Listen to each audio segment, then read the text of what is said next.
누군가가 여러분에게 예수님은 어떤 분이십니까? 라고 질문을 한다면은 우리는 뭐라고 대답을 할 수가 있겠습니까?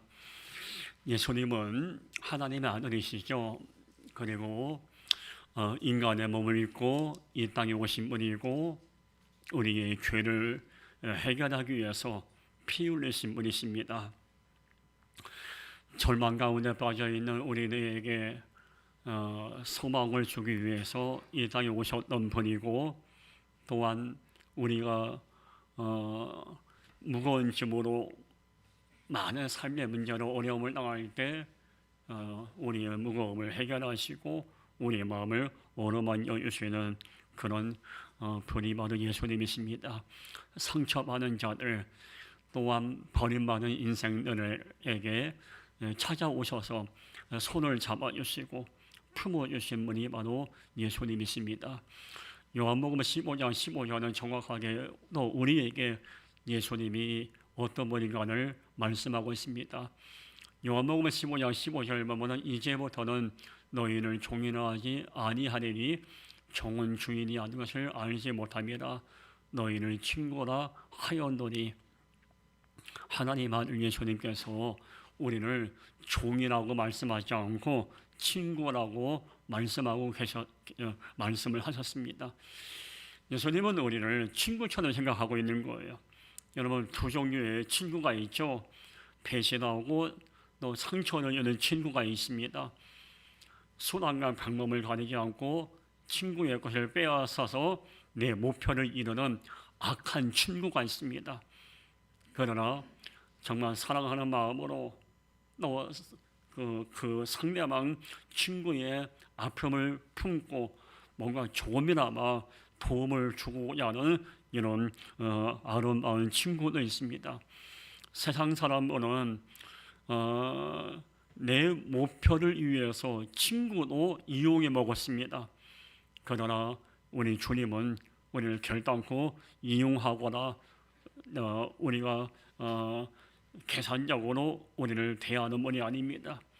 우정 깊은 친구들끼리 사랑을 나누고 정이 깊은 친구들끼리 아픔을 나누듯이 우리 예수님도 그런 마음으로 우리의 아픔과 우리의 절망을 나누기 원하고 해결해 주기를 원하시는 분이십니다.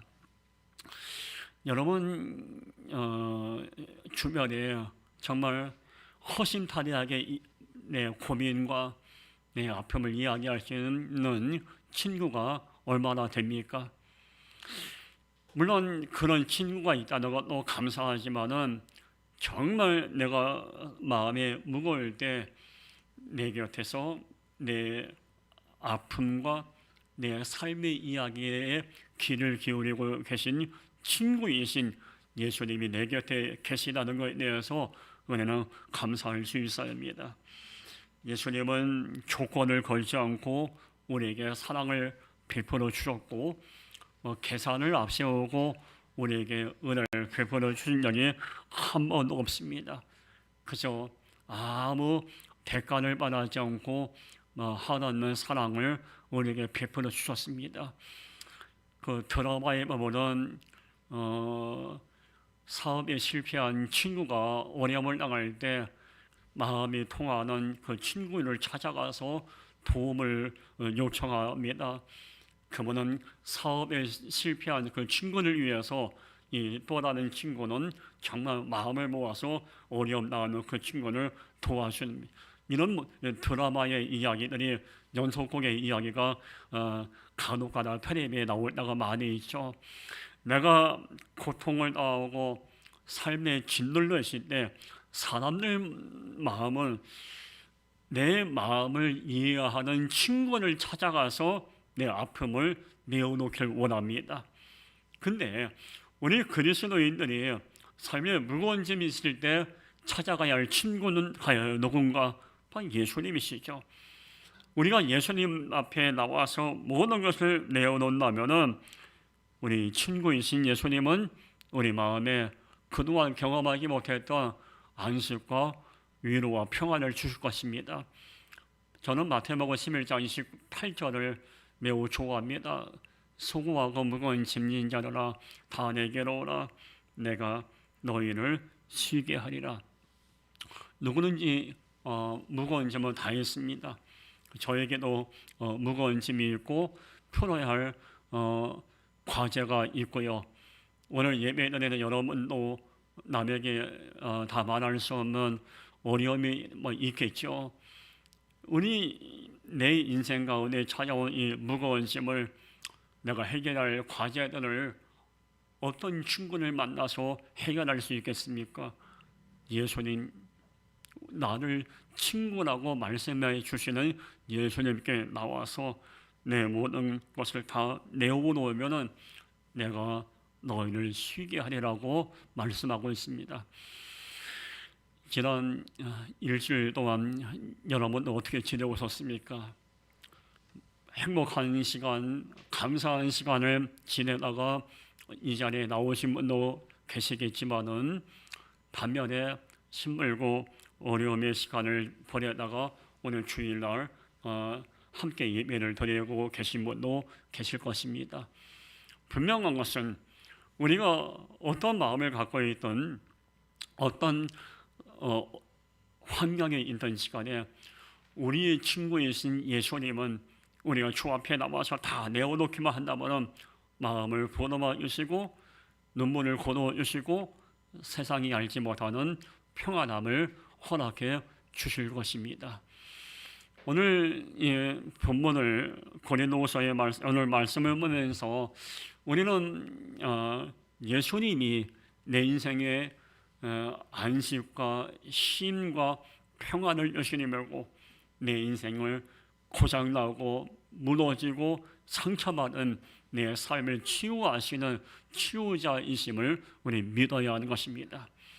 오늘 바울은 고린도서에서 예수님이 어떤 분인가를 말하면서 예수님은 우리 인생의 친구이고 치료자이시기 때문에 우리가 모든 삶의 어떤 순간을 만나는 시간에 우리 친구가 되시고 내 모든 형편을 아시는 예수님께 우리가 늘 날마다 나와서 모든 것을 다 내어놓을 것을 오늘 본문에서 말씀하고 있습니다. 여러분, 오늘 본문에서 우리가 첫 번째 마음에 담을 메시지는요, 우리가 정말 예수님을 내 친구라 생각하고 있고 예수님이 나의 인생의 치유자라고 생각하는 사람들은요, 아무리 낙심할 수밖에 없는 어려운 순간을 만나도 더욱 주님을 신뢰하는 삶을 살아갑니다. 오늘 본문을 볼까요? 오늘 고린도서 4장 8절에 우리가 사망으로 우겨쌈을 당하여도 쌓이지 아니하며 답답한 일을 당하여도 낙심하지 아니하며라고 말씀하고 있습니다.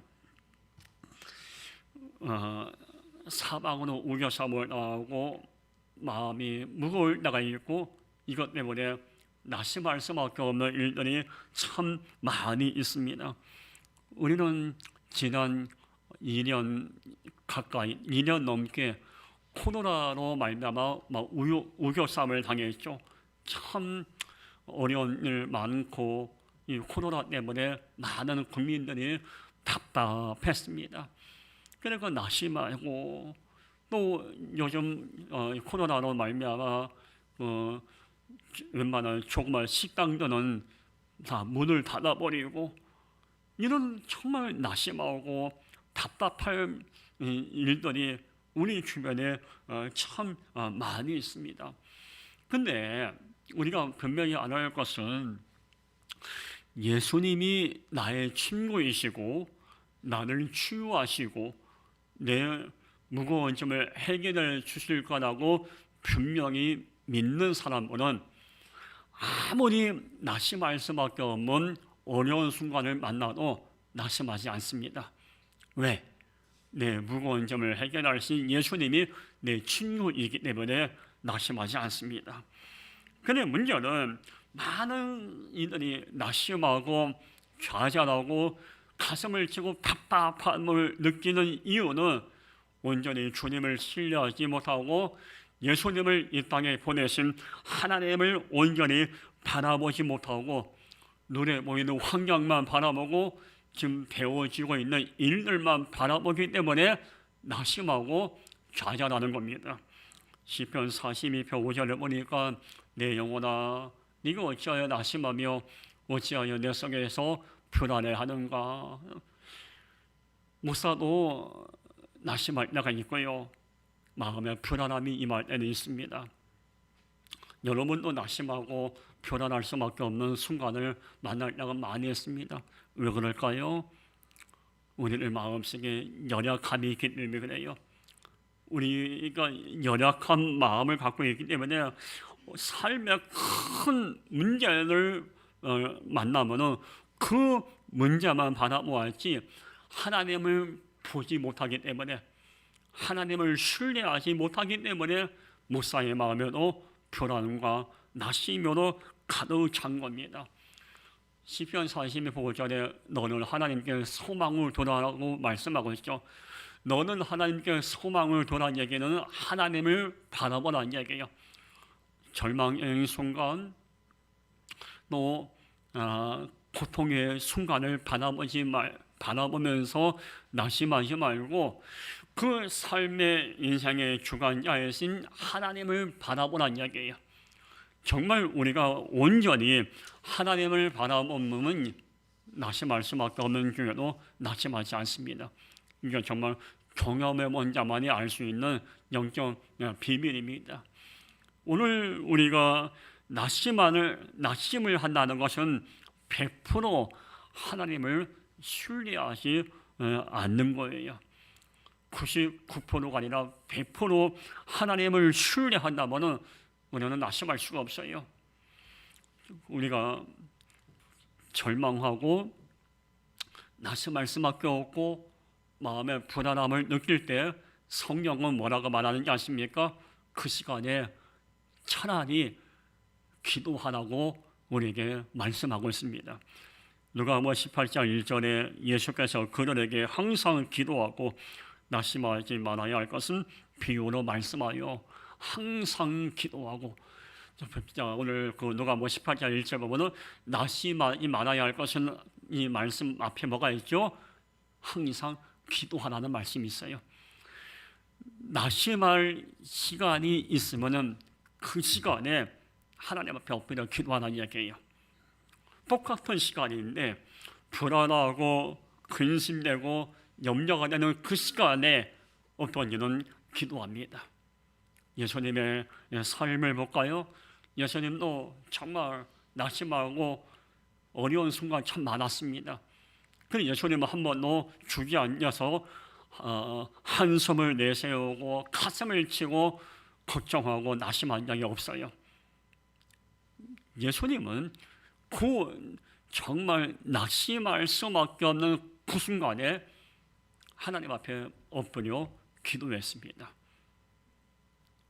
절망령의 순간에 우리 예수님은 하나님께 부르시고 기도했고, 어떤 때는 묵상으로 기도하셨고, 어떤 때는 새벽에 기도하셨고, 어떤 때는 밤에 겟세마네 동산에서 밤새며 기도하셨고, 어떤 때는 감람산에 올라가셔서 예수님도 그 어려움의 순간에 기도로 이겨내셨습니다. 왜 낙심하는지 아십니까? 기도가 끊겼기 때문에 낙심에 매이는 거예요. 기도가 멈추지 않고 기도 생활을 꾸준히 해나가는 사람은 아무리 어려움의 순간을 만난다 해도 결단코 인간적인 생각에 매여서 염려에 매이지 않습니다. 기도로 이겨내는 거예요. 기도는요, 인생의 문제를 푸는 열쇠고 하늘의 문을 여는 강력한 에너지예요. 인간의 힘으로 도저히 해결할 수 없는 삶의 문제를 기적적인 방법으로 풀어나가는 것이, 이것이 바로 기도인 것입니다. 그래서 우리는 낙심하고 절망할 수밖에 없는 어려움의 순간을 만날 때 인간적인 계산을 앞세우는 것이 아니라 하나님 앞에 무릎 꿇고 이것을 극복할 수 있는 지혜를 달라고 우리는 하나님 앞에 기도해야 하는 것입니다. 분명히 우리가 알아야 할 것은 기도가 멈추면요, 조금만 힘들고 어려움의 순간을 만나면 낙심하고 고개를 떨구고 이 마음에 말할 수 없는 불안으로 가득 찹니다. 그러나 하나님 앞에 겸손하게 무릎 꿇고 기도하면은 어떤 순간을 만나도 흔들리지 않습니다. 여기 조명등이 있죠. 이 등에 이 등에 불이 들어오려면요, 전기선이 있잖아요. 전기선을 통해서 이 등이, 조명이, 불이 들어오는 거예요. 근데 만약에 이 조명등에 전기선이 끊어졌다고 한번 생각해 보십시오. 아무리 스위치를 켜도 이 불이 안 들어와요. 이 조명에 불이 들어오려면 끊어진 전기선을 다시 이어야 돼요. 선을 이어야만이 전기가 통해서 불이 들어오는 거예요. 우리 인생도 마찬가지예요. 기도의 끈이 끊어지면은 우리에게 뭐가 찾아오는, 어떤 일이 일어나지 않습니까? 어둠이 임해요. 기도의 끈이 끊어지면 어둠이 임하면서 내 마음에 낙심이라는 것이 찾아와요. 기도의 끈이 끊어지면은 그 낙심이란 그 그림자가 내 마음을, 내 삶을 막 짓눌러요. 그렇기 때문에 우리는 어떤 일이든지 기도를 멈추는 일이 없어야 하는 것입니다. 하나님의 은혜 가운데 우리 다원이가 이제 지난 금요일날 서울대학병원에 첫 출근을 했습니다. 작년 3월에 발표가 났지만 워낙 신입생들이 많아서 거의 1년 좀 넘게 대기하고 있었거든요. 1년 가까이 이제 알바하면서 이제 출근을 기다리고 있었는데, 지난주 첫 출근하고 제가 어제 저녁에 어제 잠깐 평택에 우리 집에 와서 저녁을 먹고 제가 다시 서울 자취방에 데려다 주고 왔습니다. 데려다 주면서 제가 차에 대해서 그 얘기했어요. 병원 생활 하면서 감사하고 기쁨의 순간을 만날 때 하나님께 감사하기도 해라. 그리고 두 번째, 반면에 병원 생활할 때 힘들고 어려울 순간을 많이 만날 거야. 그때 하나님께 눈물로 기도하라. 꼭 두 손 모으고 무릎 꿇고 기도할 수 있는 환경이 안 된다 해도 하나님은 중심을 보시기 때문에 병원 생활하면서 힘들고 어려울 때, 낙심할 수밖에 없을 때 하나님께 기도하면은 하나님께서 다원이 너의 기도를 들어주실 거야 라고 제가 이제 그 얘기를 해줬어요. 그러면서 병원에서 근무할 때 목사님이나 전도사님이나 선교사님이나 혹시 사모님들이 병원에 입원하게 되면 네가 할 수 있는 범위 내에서 그 목사님, 전도사님들을 잘 섬겨드리고 말 한마디라도 따뜻하게 해드리면 그 입원한 목사님, 전도사님은 큰 위로가 된다. 그 얘기를 우리 다우리한테 어제 해줬어요. 여러분, 우리의 인생은 행복한 순간도 있고 반면에 고통의 순간을 만날 때가 많습니다. 하나님의 은혜 가운데 평안함을 느끼고 안정된 삶을 살 때는 감사의 기도를 올리면 돼요. 반면에 감당하기 어려운 인생의 난제를 만날 때는 무릎 꿇고 기도하는 겁니다. 여러분 이스라엘의 왕 중에 여호사밧 왕이 있죠.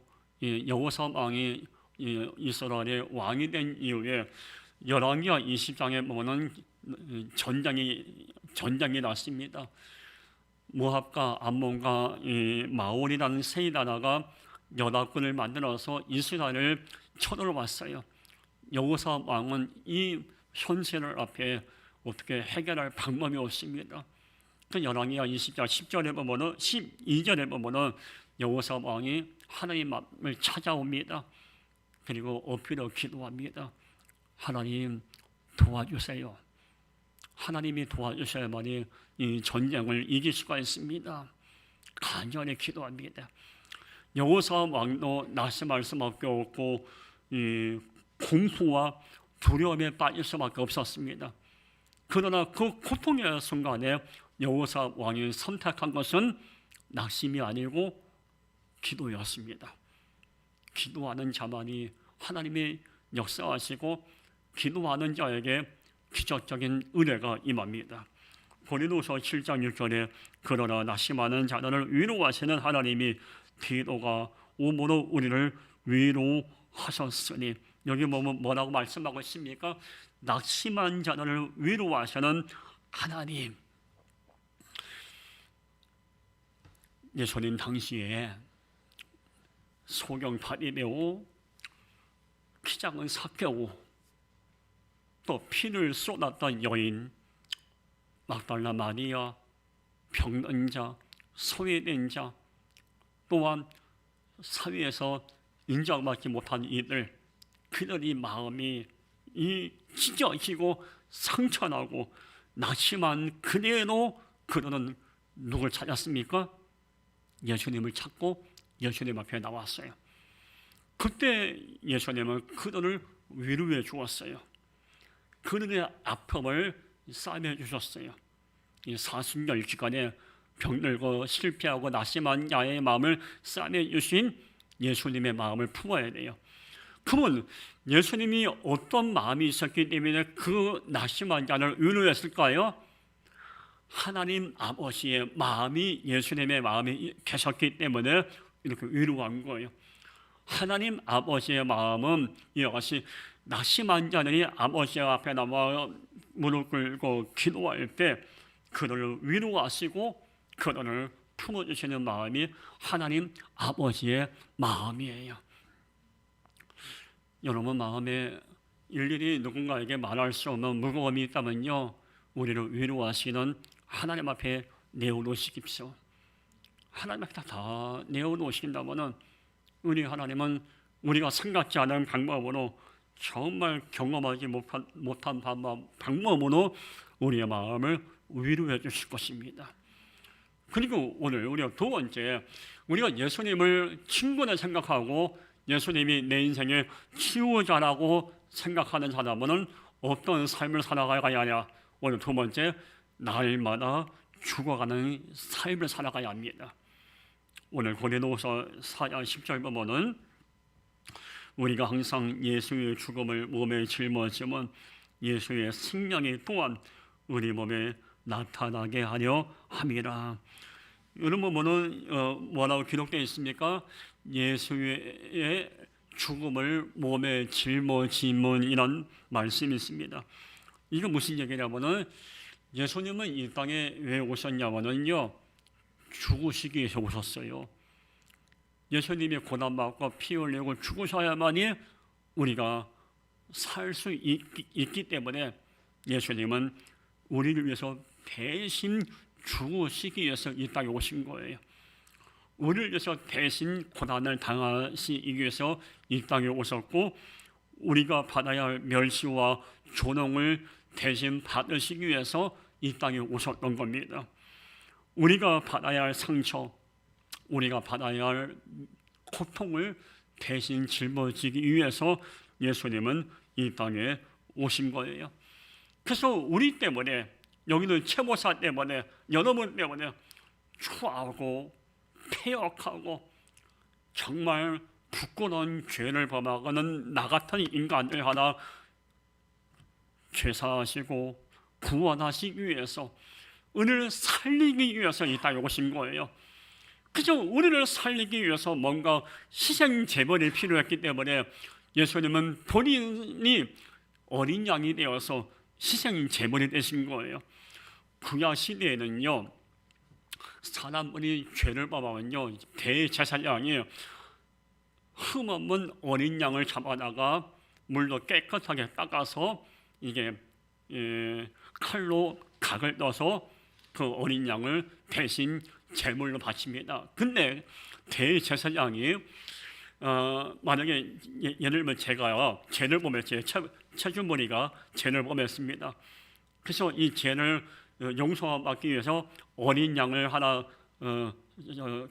돈 주고 사가지고 대제사장을 찾아갑니다. 그러면 대제사장은 제 죄를 사하기 위해서 먼저 그 어린 양을 물로 깨끗하게 씻고 어린 양 머리에다가 대제사장이 안수합니다. 그러면 그 순간에 내 죄가 어린 양에게 전가돼요. 그러면 대제사장은 어린 양을 그 순간에 칼로 목을 베고 각을 떠서 제단에 올려서 불로 태웁니다. 이게 번제단이에요. 번제입니다. 구약 시대에는 인간들의 죄를 해결하기 위해서 짐승이었던 어린 양을 희생 제물로 삼은 거예요. 그러나 신라 시대에는 하나님께서는 그 어린 양을 희생 제물을 짐승이었던 양으로 삼지 아니하시고 하나님의 아들 예수님을 희생 제물로 어린 양 대신 이 땅에 보낸 거예요. 그래서 예수님께서 고난당하고 피 흘리고 죽으신 것을 믿고 그 예수가 내 메시아고 나의 구원자라고 믿고 시인하고 고백하는 자가 구원을 받는 거예요. 이 로마서 10장에 나오죠. 여러분이 분명히 알아야 할 것은 이 사순절기간에 예수님은 죄로 오염되어 있고 죄로 무너져 있는 우리를 살리시기 위해서 십자가에서 죽으셨던 거예요. 그래서 고린도서 4장 10절에 예수의 죽음을 몸에 짊어지면 우리의 죄를 위해서 예수께서 죽으셨다는 얘기예요. 그러면 주님의 죽음으로 말미암아 우리가 구원받았어요. 그러면 그 은혜, 그 사랑 때문에 구원받은 우리는 어떤 삶을 살아야 합니까?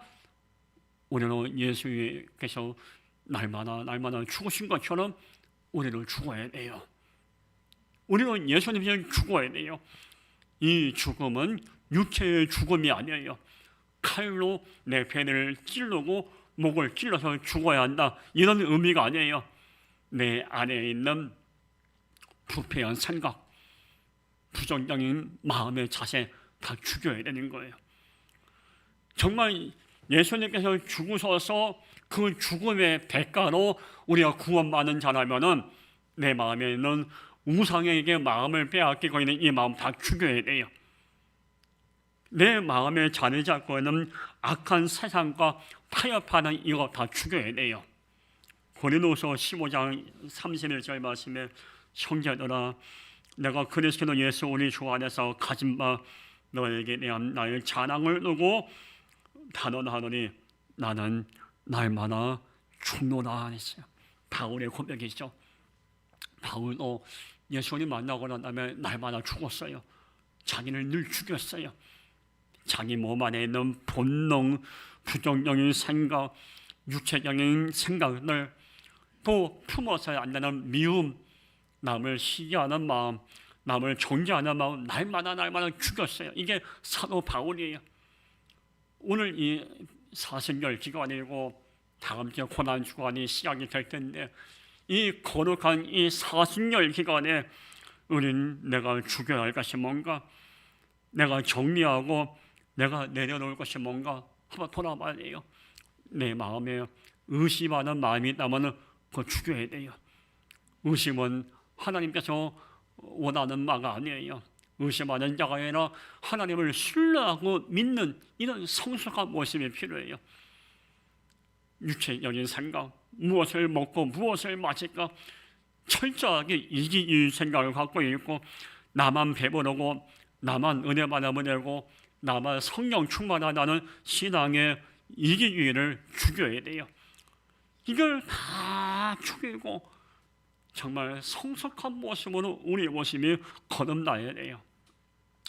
여러분 건강한 나무는요, 나무가 가지가 뻗고 가지 끝에 잎사귀가 핍니다. 근데 나무에 너무 필요 이상으로 가지가 많이 있으면요, 그걸 가지치기를 합니다. 가지치기를 해야만이 나무가 건강하게 자라는 거예요.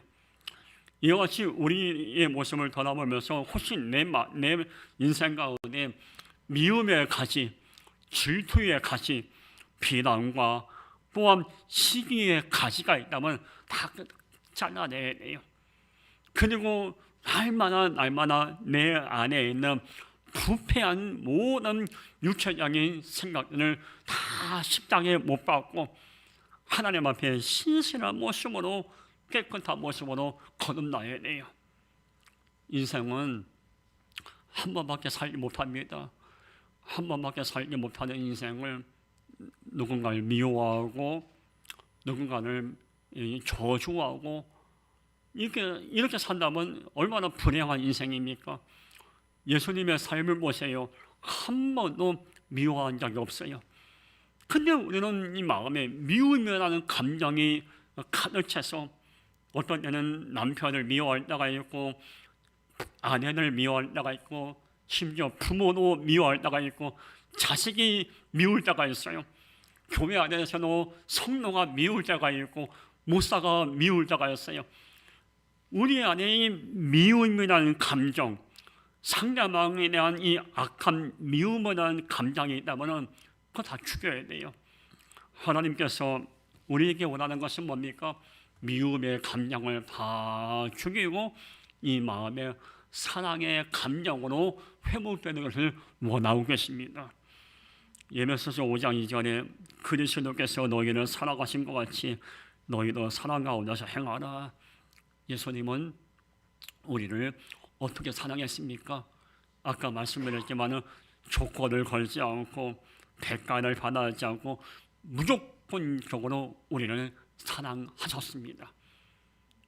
근데 우리는 이웃을, 가족을, 친구를 어떻게 사랑합니까? 좀 마음에 안 들면 미워할 때가 얼마나 많아요. 좀 마음에 안 들면 배신할 때가 얼마나 많습니까? 예수님이 우리를 사랑하신 것처럼 우리는 누군가를 사랑할 수 있어야 되는데 우리는 예수님께 그 많은 사랑만 받았지 똑같이 사랑하려는 마음이 없어요. 이게 우리의 연약함입니다. 받은 사랑을, 예수님께 받은 사랑을 누군가에게 다 흘려보낼 수 있는 이런 성숙한 모습이 우리에게 필요합니다. 우리 교단에 제 선배 목사님 중에 서울에서 목회하시는 송기천 목사님이 계십니다. 그 목사님이 어느 날 우연히 그 교회 주변에 동네에 사는 어느 분이 신장이 안 좋다는 얘기를 듣고 신장 이식을 해야만이 살 수 있다는 소식을 듣게 됩니다. 교인도 아니었고 가족도 아닌 그 동네 사람이었습니다. 송 목사님이 그 얘기 듣고 사모님과 상의하고 교인들과 상의해서 당신의 신장 하나를 그 동네에 있는 그분한테 신장 이식을 해줬어요. 가족도 아니고 교인도 아니고 가까운 사람도 아닌 처음 보는 사람이어서 내 신장을 기증한다는 거. 그 당시에 많은 목회자들이 어떻게 그렇게 알 수 있었습니까? 질문을 합니다. 이때 송 목사님이 하나님께 받은 은혜가 너무 크지 않습니까? 하나님께 받은 은혜가 너무 크지 않습니까? 그 말씀을 하시는 거예요. 여러분, 우리가 정말 하나님께 예수 그리스도께 우리는 정말 파격적인 사랑을 많이 받아왔어요. 우리가 경험하고 우리가 깨닫지 못해서 그렇지 우리 정말 깊고 넓은 하나님의 사랑을, 예수님의 사랑을 받고 있어요. 그 사랑을 나만 간직하는 것이 아니라 많은 이에게 흘려 보낼 수 있어야 되겠습니다. 오늘 고린도서의 오늘 본문에서 바울은 고린도 교인들에게 예수님이 어떤 분인가를 말씀하고 있습니다. 예수님은 우리의 친구가 되시고 우리의 위로하고 치유하시는 분이시다. 그리고 정말 우리가 예수님을 친구로 생각하고 있고 나를 치유하시는 분으로 생각한다면 낙심하지 말고 우리 친구이신 예수를 더 바라볼 것을 말씀하고 있습니다. 그리고 우리의 친구이시고 우리의 치유자이신 예수님께서 우리를 위해서 죽으신 것처럼 우리는 이 땅에 살면서 날마다 죽어가는 삶을 살 것을 오늘 성령은 우리 말씀하고 있습니다. 예수님의 그 삶처럼 우리는 날마다 죽어가고 낙심하는 것이 아니라 낙심할 수밖에 없는 중에도 기도하면서 하나님을 바라보는 성숙한 모습이 우리 안에 있길 바라겠습니다. 기도하겠습니다. 거룩하신 하나님 아버지, 우리 친구이시고 치유자이신 예수 그리스도의 삶을 다시 한번 우리가 마음에 품게 하여 주시고, 주님만 바라보면서 낯이 말씀밖에 없을 때는 세상 바라보지 않고 우리 친구이신 예수만 바라보게 하여 바라볼 수 있도록 은혜를 베풀어 주옵소서. 예수님이 우리를 위해서 죽으신 것처럼 우리를 이 땅에 살면서 날마다 죽어가는 삶을 살아갈 수 있도록 은혜를 베풀어 주옵소서. 예수님의 이름으로 기도하옵나이다. 아멘. 우리 함께 찬양하면서 준비하신 예물 올려드리겠습니다.